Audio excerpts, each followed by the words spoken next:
am Shivangi, interior design consultant and mentor by passion and profession, wife of a talented architect and mother to a 10-year-old chatterbox. I love driving and I love painting on walls. Today, I'm gonna tell you how to shoot the site effectively while doing the site survey.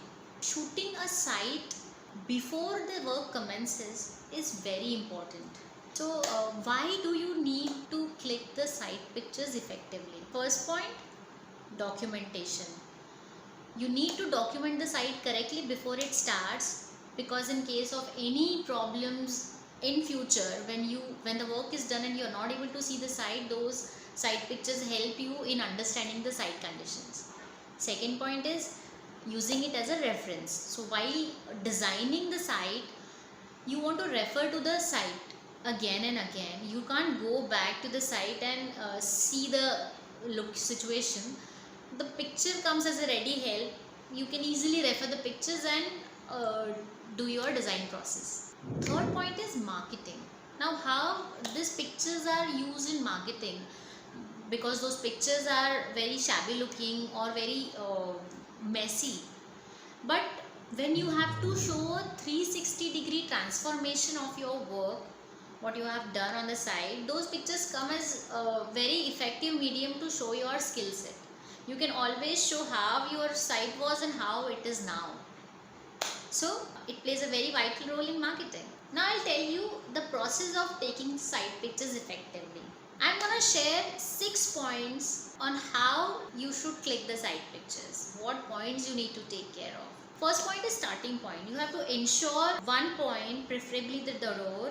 You start clicking from that point, cover the entire area clockwise and end at the same point, so that you have not missed out on any information. Second point, use landscape mode. In our phone we have landscape as well as portrait mode, but try using landscape to gather more and more information. You can always blow up or you can always use the portrait mode wherever it is needed, but major area should be covered by landscape.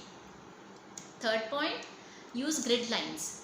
Every phone is equipped with grid lines. So all you have to do is put it on, align it with one of the walls and then start clicking the pictures. You will get the pictures in the right frame and always straight. Third point, go closer to the area to be shot rather than zooming in, because while zooming the picture either becomes grainy or blur. Fifth point, shoot time. Try shooting between 9 to 5 so that you can use maximum sunlight in case your site doesn't have adequate artificial lighting.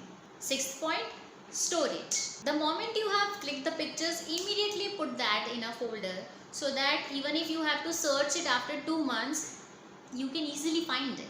Also, you can use cloud storage so that your phone memory is saved. And if you have saved it in the cloud storage like Picasa or Google Photos or any other thing, anybody else also can use it anytime whenever they want.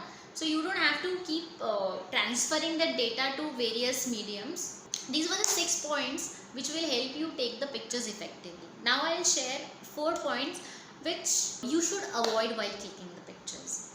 So firstly, avoid clicking a direct source of light, because the surrounding area becomes dark. Specifically while shooting a wall which has window, click anywhere but on window. Second point, avoid taking diagonal pictures. I mean, they don't make any sense at first place and you will not be able to gather more information from that. Third point, avoid human interference in the photo. These pictures will be used for marketing and obviously it will go against the privacy policy and you cannot use those pictures if there are people in that. Fourth point, similar to the third, avoid having household mess like clothes drying up or dirty dishes or mess around, because when you will be using for marketing, those images will not look good, as well as the client may get offended by it. Try and clean the space and then take the pictures. So these are the 4 points which you should avoid while clicking the pictures.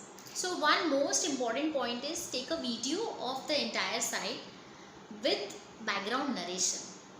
So once you start walking from one end, start describing the site as much as possible and only end it when you come at the point where you started off. It will help you have all the information gathered in that video.